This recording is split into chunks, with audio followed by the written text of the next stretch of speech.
Hey guys, welcome back to my videos. As you know, my name is Sam and I'm vlogging for the trek, and I'm through hiking the Appalachian Trail this year. And on the second video that I'm doing today, I wanted to do my gear list. So today I'm going to be going over all the gear that I'll be carrying throughout the entire journey, all 2,192 miles.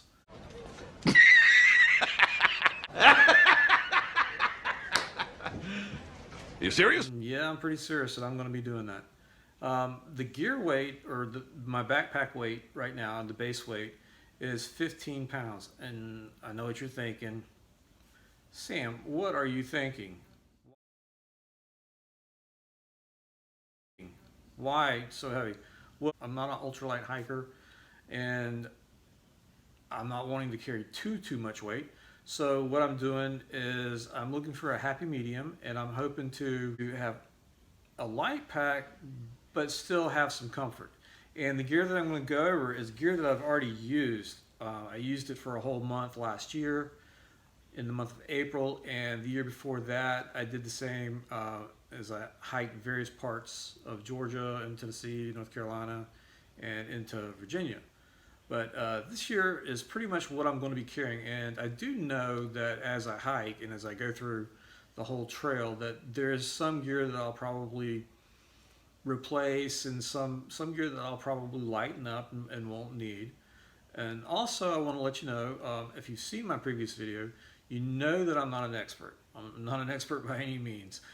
But the gear that I'm going to show is the gear that I've researched and have used many times in the past 2 years, and it's not an endorsement of any one type gear or anything like that. It's just gear that I am particularly comfortable with right now.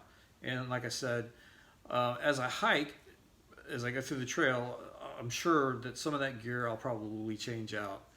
But anyways, let me go ahead and show you all the gear that I'm going to be carrying this year. Okay. All right, so here's everything that I have in my pack, or what I'll be carrying throughout the Appalachian Trail. And I want to start off with my backpack. This is my Z-Pack. It's an Arcol Blast, 62 liters. The one I had before, this is a large frame. The one I had before was a medium, which is this one. And I kept having problems with my back, and it was causing a lot of pains.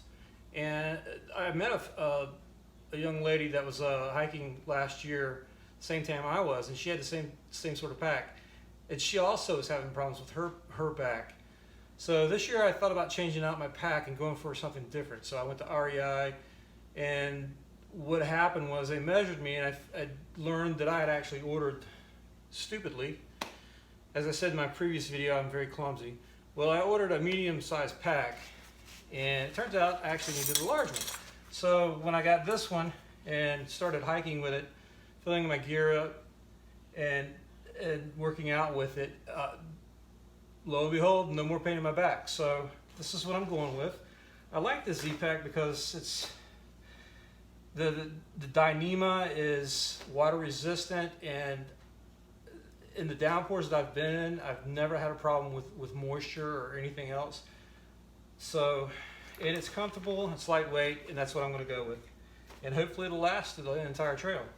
The next item is the Big Agnes Copper Spur 2. I've had this for 2 years, and every time I've gone hiking and been on the trail, didn't matter how bad the rain was or the weather, never got wet inside. It's been real comfort. I was hiking last year, and I ended up with about 4 or 5 other people, and we had a huge downpour, and everyone was screaming in the morning about how wet they were, and I was snug as a bug in a rug. Not a problem at all. So Big Aggie is what I'm taking. This is my sleeping bag, and I'm actually going to change this out. I'm going to go with a quilt and try that out. This is actually rated at 40 degrees. I don't know why I got a 40-degree bag. That was 2 years ago. Last year when I went in April, I nearly died. Well, didn't nearly die, but my feet froze. And it's a mummy bag, and I'm a side sleeper, so I like to roll over and sleep on my side. And it turned out, you know, every time I would roll over, I'd end up waking up in the morning and it was wrapped around my neck like a noose. So I'm actually going with a quilt. So I'll be getting rid of that, but I'm going to keep my Thermarest, which is an extra light, and it's been pretty good. I haven't had any problems with that one. And I've got an insert, which is an REI insert, and it's 15 degrees supposed to be. You know, you put it in your bag. If your bag says 40 degrees, it's 15 degrees off that. So I'm going to use this. I used it during the summertime in 2018 and last year also in 2019, and found that, you know, I can sleep on top of my sleeping bag with this, and it's pretty comfortable. And here I have Tyvek. This is the footprint for my tent, which I've made, and I've used that, and I also use it to sit down on the ground with. It's been pretty good. And I also have my tent poles wrapped in this. I don't keep my tent poles inside my bag, which allows me to have more space in my backpack. And these, of course, are my Black Diamond trekking poles, which are pretty good. I need to replace the tips on those, which I intend to do. Here's my cooking gear, and it served me pretty well. Empty cup, empty. All I usually do is boil water in it. I usually just put water in, and if I'm eating romaine or something like that, I'll use cold water, let it sit, soak, and then I'll eat it. But for dinner, I boil water and put it in my meals, my dehydrated meals, and eat it at night. And, you know, it comes with the gas. Have my little pocket rocket, which, you know, just folds on there. But save weight and time. Put it in there. Close it up. Good to go. And there's the mesh. And I've got a spork, which I'll also be carrying. For my water filtration system, I like the Platypus. I know a lot of people go with Sawyer, and I understand it, but I like the fact that I can fill up with 2 liters of water.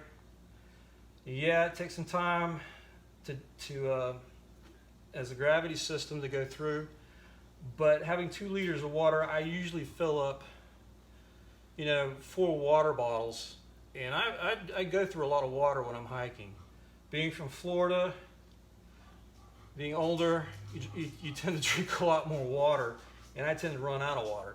So having 2 liters, and I'll usually refill it a bit in the afternoon, late afternoon, about 2 or 3 o'clock when I come up upon a water source, and refill my water system. And then at night before I go to bed, I'll refill my water bottles, and then refill the bag because I use that for cleaning and cooking also, which actually turns out pretty good because I can also use it as a bath system too. This is my Black Diamond headlamp. Turned out pretty good.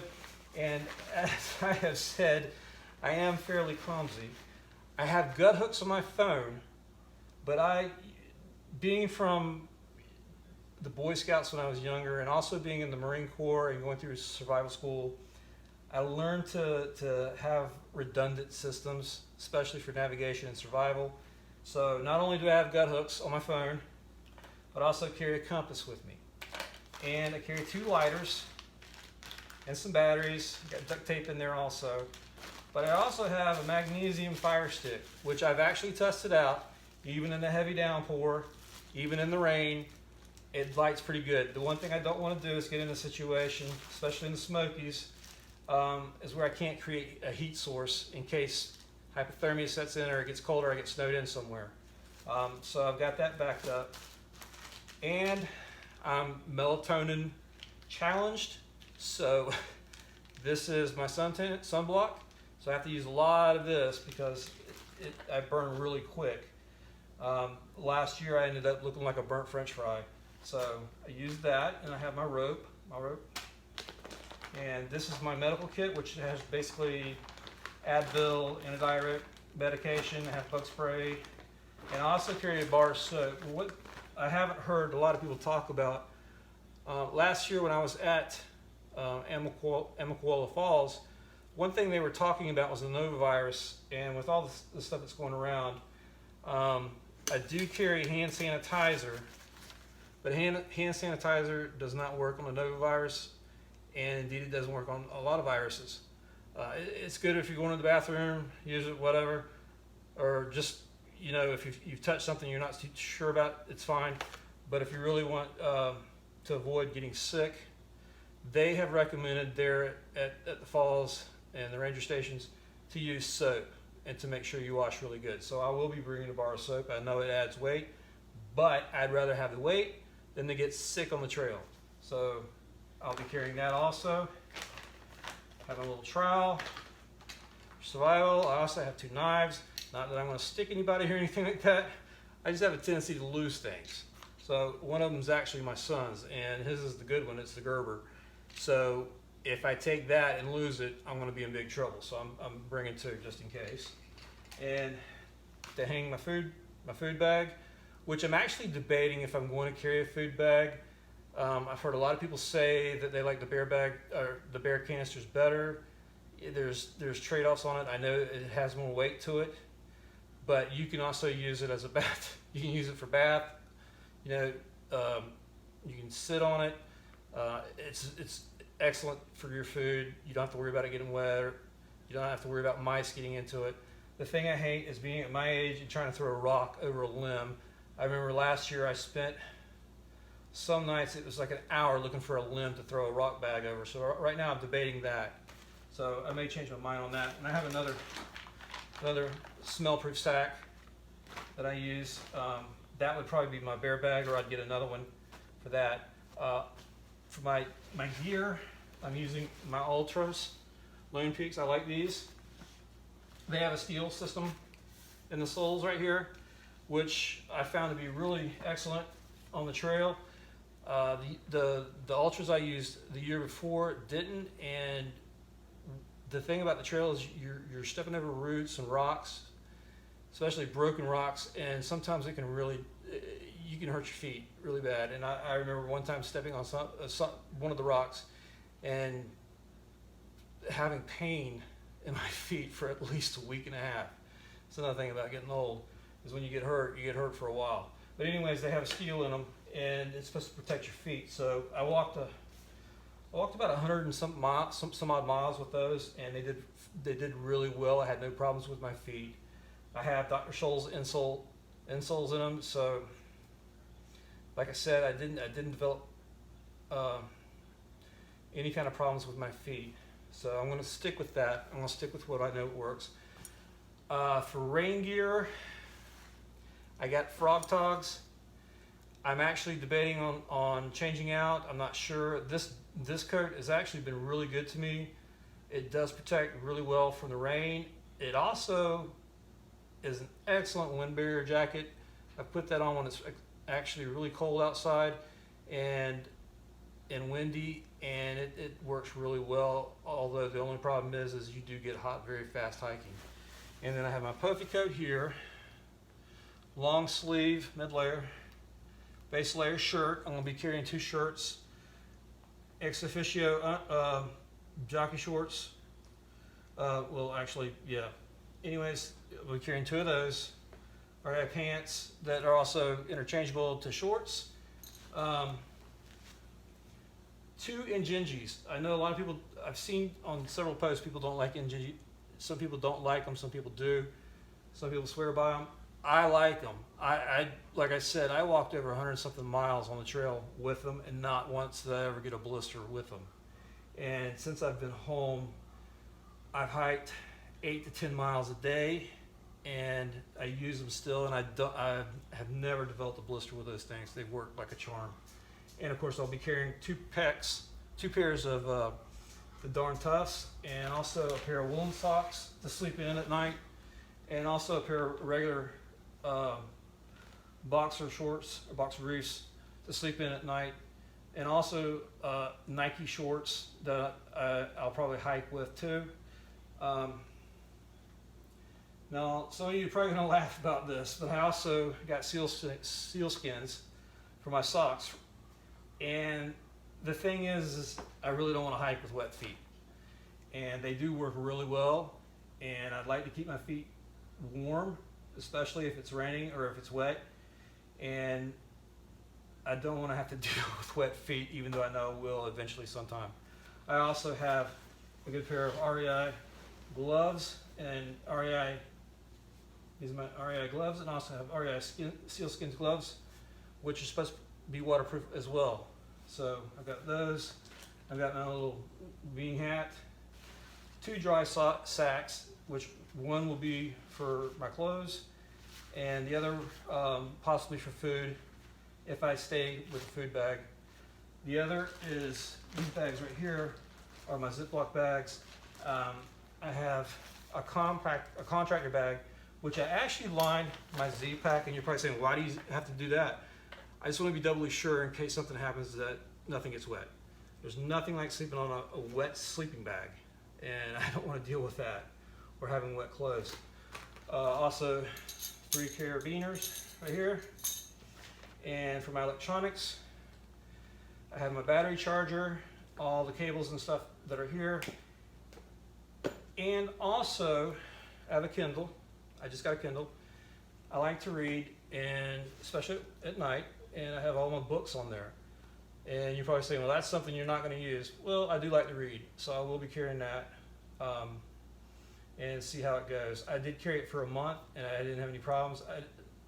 My backpack actually was heavier last time I went, and I didn't really have a problem other than my back. And when I found out, when I switched to this pack, I placed about 34 pounds in this pack and hiked 10 to 12 miles for 2 weeks in it, and I never had a problem with my back at all. I also have this Schmall, and this actually turned out to be a lifesaver because, as I said, I'm melatonin challenged, and it really works well around your neck so you don't get sunburnt or over your head, especially when it's really cold outside. You can wrap it and cover your face. I have a hat that I'll be wearing too, which is an Appalachian Trail regular hat, so I'll be using that also. But that's about it, guys, and I hope you enjoyed this. I hope it was interesting, at least to you. Well, guys, that's it on my second video. I hope you liked it, and I hope also that you'll give it a thumbs up. Also, if you haven't done so already, make sure you subscribe to the trek and follow along my journey and the other hikers who are on the trek. Follow along with their journeys too. Next week, I'll be putting out my 3rd video, and that'll be a Q&A. So I hope that you'll look forward to seeing that, and I hope that you'll give that one a thumbs up as well. But anyways, hope you all enjoyed this, and hope you had a wonderful weekend and a wonderful week. Thanks.